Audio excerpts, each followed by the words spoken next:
So, in lieu of the new year coming up, I decided to do a little something different, and I figured, how about I do the guys that retired in 2022 that are currently in this game? So, I decided to start off with Frankie Edgar. Frankie Edgar, there's a lot of good things you can say about the dude. He's fought in 3 weight classes: bantamweight, featherweight, and lightweight. Held the belt in the lightweight division, and at the time he was pretty much being praised for being like a David going against these Goliaths at lightweight. He would come into the cage weighing in 155 or 160 at most, whereas his opponents, his opposition, you could just see the huge disparity in size, and he'd be winning these fights out of sheer will. If you saw his stats in UFC 3, they flip-flopped. They should have been lightweight where he should have had more recovery, but he had like 99 recovery on one of in the featherweight variation of him. It's supposed to be lightweight because of the Great Maynard fights, but you get what I'm saying. The dude just had a lot of will. Unfortunately, he's been on the wrong end of some very bad knockouts. Part of it has to do with being in the fight game for so long. That got to read on his timing, the way his footwork is, his entries and everything. Speaking of entries and footwork, he has a nice side step, forward step, a nice little animation there. So it looks pretty smooth. It's different from some of the other guys I've seen. I think Cody Garbrandt has it as well. But yeah. So, move level wise, very solid. He doesn't have too much power, as you guys have just seen a little bit earlier. But he has level 5 boxing combinations, so you can kind of turn up a little bit. Has pretty good cardio, and that's all what he was known for. Like, he'd have really good cardio, had a lot of lateral motion. What kind of hurt him is that despite all the lateral motion he'd have, so he would kind of like attack in a straight line. He'd still always attack in a straight line, but do have a lot of lateral motion and then kind of occasionally exit on angles for some of his attacks, but it would always be attacking a straight line and exit on an angle. He wouldn't come in and attack at an angle and then exit back out at an angle. So that kind of hurt him, and you could see that deficiency come into play against Aldo. Aldo exploited that perfectly, especially in their rematch. Max Holloway did in their fight. This is a Sotogari trip. I'm pretty sure this does not work. If that's supposed to, I'm going to give it a shot after I show you guys some moves. But yeah, overall, definitely a future Hall of Famer. He's a pioneer for one of the lighter weight divisions, and he definitely epitomizes the whole Rocky story, type of story in MMA, that David versus Goliath, going against these guys who are giants. To think that a man that was supposed to be a bantamweight held the belt at lightweight at one point. So big props to Frankie the Anta Edgar, and we're going to head over to Rank Championships and have some fun. This is one of the worst fucking matchups I could have fucking got. So we got featherweight, and we're going against some Max. Ay.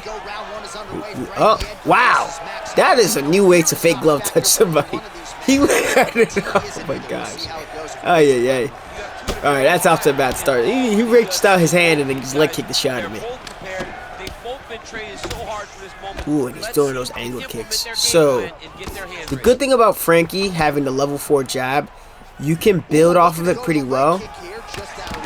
Max's footwork is a bit of a problem for Frankie on top of the height. You can see the reach there kind of screwed me a bit, so we're going to look to draw him in and just intercept too. The one thing that Max has that Bulldog perk. I'm pretty sure it's Bulldog. I could be wrong, but I know there's something block related, and it allows him to kind of just crowd you. Ay. And if we're going to be fucking spinning like that, we got to make sure we throw out the whole arsenal at the motherfucker. Alright, pass to side control. Very important when you're using Frankie. It is imperative that you put a pace with either the clinch or the takedowns, and you gotta put your opponent on defense. I can't really tell. I have an idea of what this guy's probably striking style is. It doesn't seem like it's gonna be much. It seems like it's one of those styles where it's going to be just waiting for me to make a defensive mistake, and he's just gonna be trying to do the same thing over and over again, and then threatening a few spins. So very anti-slip stuff. I just kind of know that from experience, from fighting a lot of Maxes like that. So we're going to just, we're just going to chill. That'll work. Frankie, I believe he was like a 4-time D1 NCAA qualifier. Could be wrong. I think something along those lines. Maybe 3-time or 4-time, something like that. And he'd be known for this knee tap. It sucks they don't have the knee tap anymore in this game. UFC 3, they had the undeniable takedown. It was kind of like the knee tap takedown. They took it from one of Frankie's clips. I believe it was when he took down Aldo off of a leg kick or somebody else. So I wish they had more takedowns like that. And what I'm really hoping for next game is that there's going to be more a fluid input between the striking to the takedown, striking to the clinch. So at the very least, there's not going to be this like stuck delay when you're going for stuff. It's going to threaten this guillotine. Well, we already pulled, so we might as well try to get the at least get to mount or something. Aye. The leg is coming over the shoulder. Then we have enough time to get the mount pass. Yes, we do. Sweet. Alright, we're chilling. Yeah, I remember Frankie. He lost to Aldo. Then he went on a pretty good run after that. He beat Jeremy Stevens. Got knocked down, I think, in the second round. I think it was second round by a head kick. Came back from that. Then he beat the crap out of Yair Rodriguez. Really exposed his deficiencies in wrestling. And just beat the ever-living crap out of Yair. Like, it was, holy crap, really bad. And then I remember Brian Ortega lost. That one stung. That one stung. He's doing so well, and then Brian Ortega lands a nice clinch. Nice elbow, intercepting elbow, got the drop. Intercepting elbow. And then clinches him and lands that UFC 4 undeniable uppercut, and that was a very sad day. And that's where that threat of Brian's jiu-jitsu played a part too, into Frankie not really using too much of his wrestling to set up his entries. But also you saw where him entering the pocket very linear costed him. So kind of just keep pumping the jab, keep pumping the jab. I really wanted Frankie to retire after the, I think what fight it was. Didn't want him to retire after the Chang Sung Jung loss. Ay. Fucking spinner Rudy. Toma y toma. He's just high-low blocking, and he'll keep doing the same thing over and over again despite him getting dropped. It's hard for us to try to win. I'm pretty sure Max has level 5 jab. It's hard for us to win those leg kick damage exchanges, but so we gotta keep pumping out the volume. And he just keeps high-low blocking. This just has to stop. The high-low, the constant flicking of like the high-low. The reason I'm not a fan of that is the fact that it can reward like an easy check. It can reward an easy earlier takedown now as the guy's just flicking high-low. And that's not really cool. In UFC 3, the one thing I'll say they did right was they had a separate input for the takedown denial away from checking kicks at the very least. Giving it an extra job like this is just annoying. You just gotta take the fight for what it is, because if he's not going to do anything that's gonna open up, yeah, we checked it again. Oh wait, fuck, I fumbled. Okay, so guys, when I'm probably gonna check another kick. If I check another kick, I'm gonna show y'all what I'm about, what I just realized, what I just remembered. Sit him down. Sweet. So when you want to hit the spear, it's not only relegated to head health events or body health events. It counts for leg health events too. So I should have speared the shit out of him. But if he gets up, I will spear the shit out of him. This is pretty good. We got a nice little knockdown. We got a leg health event. Part of it is to our opponent just being really, really stubborn. He's just keeps popping out the jab, and then throwing that. He's turning with the leg kick too. Like he's moving, what I would say, with the left stick that way. So it's making the animation a little bit harder to read. And on top of that, there's a good chance it can interrupt if you're circling to that side. I believe it's the calf kick too. I remember, I think MMA Troll did that to Prioxis, and it completely caught Prioxis off guard because he had never seen anybody that kind of like step and angle off with the kick. A lot of fighters do that too, like they'll angle off with the kick. Guys like, what's it, Liam Harrison? He's not in the UFC, but he's a good example of a guy I've seen like kind of turn out with the leg kick. We have seen Jose Aldo do the same thing too. But oh yeah, he tried to go for the elbow, but sat him down with a nice left hook, so he ate a lot of damage on the way in. Yeah, that's what it was. He hit the jab, the rear hook, and then the left hook sat him down. Swinging the left hooks. I remember that fucking crazy knockout that Frankie had on Chad Mendes. They were just fucking swinging in the pocket. And Chad just dropped his hand there and stayed right in the pocket. Why, guy? And there comes the separation now. Not strong enough to override that overhand. Went for the inside leg kick.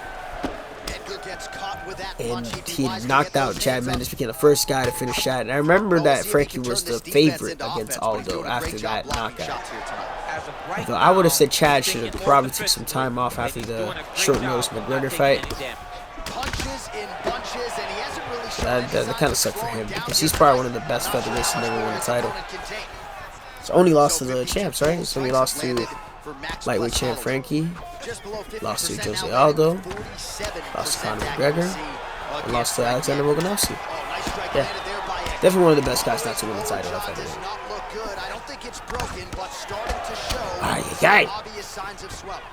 Look, we don't have to do anything crazy. He's gonna be stubborn. Oh my lord. Stubborn. You are down 2 rounds, bro. Stop doing the same shit. Just open up a little bit so I can land something pretty. Oh, yeah, there it is. Yeah, fuck you. Holy hell. Max is just one of those dudes. In UFC 3, like, Conor McGregor was the guy where Conor, Max, even Max in that game too, even though his move levels weren't as good. I just didn't get the fucking get up. Those guys were dudes where if you lacked a certain deficiency, if you lacked a certain skill, or lacked the ability to do certain things, I'm gonna take him down off that. The character itself, based on their stats and based on their perks, will kind of help carry you through. So Conor's footwork would always kind of help players be able to play the footsie game a lot easier. Max is just block, and his cardio will let players get away with a lot more. And that's of course, it's not wrong for like the attributes to work the way they do. It is a problem though when you can get fucking aided by just high-low blocking the entire time. Look what he's doing. What the fuck? Can you hear me? Can you hear my mic? Ain't no way you can fucking hear me. It's like he started talking to me. I missed the voice chat feature. I know you can't hear me, but that's just really well timed. But I really missed that voice chat feature. Yo. Can we chain it? No, we did not chain it. It's alright. We can keep shooting. We can keep shooting all you want. Pop them up. Ho ho! Aye. Nice that time too. Oh. Okay, he missed time that uppercut, so we were able to block it. Yo, another rear hook lands. He's trying to land when my short-term stamina is low. You see? I saw a lot of those players do when they throw those overhands. And knee. Let's go with the clinch uppercut. Elbow, knee again. All right, that's it. That's a tough one. That's a tough one. I should have. That should be a 30-27. He never landed anything really too significant across all the 3 rounds. Got some nice takedowns. Yeah, and his face is bloody the hell up. Yeah, we got some nice little turning takedown too. So we scored a bit. Definitely a tough fight. But pretty good to pick up a dub over Max Holloway with Frankie. I'm pretty sure. Yeah, we got the dub. That's a sad Hawaiian right there. Tisk. Should have opened up a little bit more. We're gonna take that. So speaking of Frankie's age and everything, there's another guy in the featherweight division that's doing a pretty good job right now despite his age, and this is Mr. Josh Emmett. Josh Emmett is a Team Alpha Male product. Yes, perfect. We got the evasive, we got the short-term stamina advantage. So that body jab can help avoid overhands, and I know just from experience from playing, I was gonna have a stamina advantage there. We already got him right down. Pressure, we can put it on him. Yeah, I'm pretty sure Josh Emmett is like 37. He's about like 37, 38. I'm pretty sure. But he doesn't have, I don't think he has as much wear and tear as Frankie does, because I'm pretty sure he started fighting in 2011. Pretty sure it was like 2011, if I recall correctly, from when I did my showcase for Josh Emmett. Frankie, however, Frankie, I'm pretty sure started around like 2005, so he fought for a whole long time. Ooh, it touched my shoulder. See, I like that this guy's opening up a lot more, just throwing stuff, so it's gonna allow me to really do a lot more. I felt like I was fighting that Max, how Frankie fought Cub Swanson the second time when they fought in the rematch. First fight, I believe Frankie had gotten like a very, very late submission in the final round. Whereas, second fight, oh my God. Jesus, I should have not missed. But it was very, very conservative Frankie. Like, it was really, really passive. Go. Try to throw a kick in the pocket. Sat down like Chris Curtis did to Joaquin Buckley. I saw that. First thing I thought about was all the times I've gotten dropped trying to throw a body kick in the pocket. Go. Yeah! Oh my God, that was fluid. Popped the jab. Got the hit stun. Right into the turning takedown by the cage. Yo! Just looking as the answer you could get. That's smooth. People need to do that more. Everybody's good at denying all the turning takedowns in the center, but if you can start really making people feel threatened when their back is against the cage with your grappling, oh yeah, you're in for a good time. You go for this arm triangle. Frankie has a pretty solid arm triangle. I'm pretty sure that's what he subbed the Cub Swanson with. Was it was either that or a neck crank, I'm pretty sure. But like he'll pressure past the shit out of people with his arm triangle so he can get to his positions that he likes. Okay. I wanted to pass in the side control, but unfortunately we're in full guard. Although I'm not really concerned about Josh Emmett's guard. Unless he has a guy that curses Kimura from me. It's always fun to be the guy using the Kimura in full guard, not to be on the receiving end if he gets a knock. Doesn't seem like this guy knows much about Billy J. He's just waiting for Billy now. Oh wait, there's like 4 fights. There's like barely any time left. That's what I'm saying. Good start to the round. You got some nice evasive maneuvers going on there. Nice lunges. I feel like a lot more open this fight. With Max, I felt a little bit more restricted because, you know, what the hell that motherfucker's gonna throw at you. But Josh is also a wrestle boxer, like Frankie Edgar, and the most he probably has is a switch kick. So there's a lot less to be worried about running into. And look at that, yeah. Caught him right when he was on one leg. Popped out 2 hooks, dropped him. That allowed him to drop his opponent. Yeah, it was kind of sad. I was really hoping that maybe Frankie should have retired in 2018. I know he was supposed to get the Max fight when he had fought Ortega. We're going to try to implement some kicks because Frankie does love the cheap little kicks. But he was supposed to fight Max. Max got injured. Ended up fighting Ortega, risked his title shot. Then the KO happened. And then he ended up fighting Swanson after the Ortega loss. Then he lost to Max Holloway right after, and then got TKO'd by John.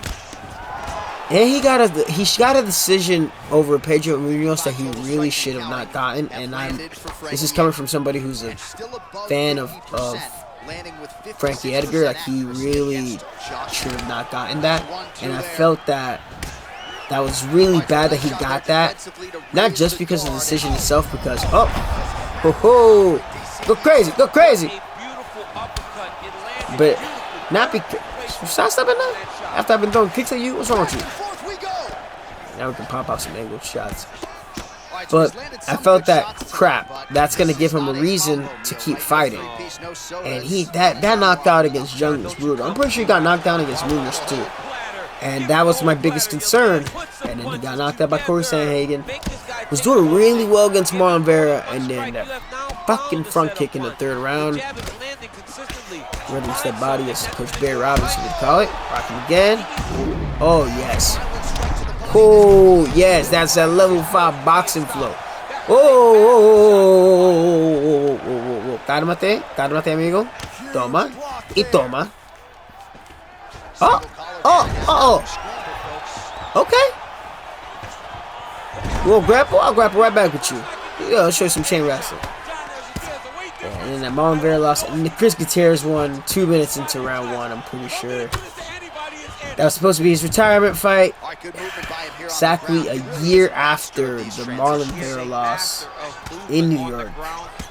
It was really, really, really tough to see. And I was like, that was rough to see. But in his heyday, you know, he beat BJ Penn, he beat Cub back then, he beat Uriah Faber, beat Chad Mendes, beat Charles Oliveira, featherweight. I think that was his featherweight debut, or was the first? No, that was his second fight at featherweight because he lost to Aldo when he went down after getting hoed against Benson Henderson. I did think he won the second Benson Henderson fight. The first one he clearly lost, but he definitely lost the second one. I mean, no. I thought he won the second one, and he definitely, obviously, lost the first one. A couple wins over BJ Penn. Good denial there. But we're going to chain that right up. Oy, oy, oy, oy. Oh, whoa, whoa, whoa, whoa. Con calma, con calma. That's the one risk about trying to chain all the takedowns together. Your short-term stamina can get really low, and your opponent can capitalize like that. Backside twists. But we did a good job of taking this round. We got a lot of stuns. With this nice little broomstick takedown. Very good, very good. We denied that takedown, and we chained it into the forward drive. So we went for the turn up with the left stick, and then immediately after, we went forward with the left stick, and then got the drive down. So that was a good sequence right there. And the one thing about Frankie too, how he'd get his opponents to shut down at the time when they feared his wrestling, it would just be constantly throwing the wrestling attempts in there. Even if it wasn't like a full-on committed takedown, would it be like the knee tap? He'd do like that 1-2 into like the drive to the knee tap, or he'd go like the cross, get to the left side underhook, and then try to drive across the knee.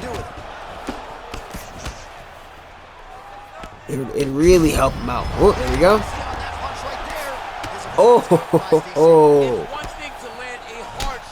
I was hoping that spinning heel kick would catch him off guard. Check him there.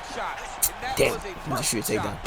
Oh, nice slip there. It sounds simple, Body. right? Hit and don't get hit, but this guy's defense has Popped up. This guy's still fighting though. 112 to 48. That's crazy. I want to bait out that slip shoulder. And counter out, counter it. There we go. There we go. This prime Frankie La Casa. If this guy would let his hands go a little bit more and just set up some better counter shots, he'd have a lot more success, because I'm beating him timing wise. Even though Frankie has a lot less power than Josh Emmett, because we're dictating where the fight goes and we're controlling the points of entry, we've been able to pop off a lot of strikes. There. Good now.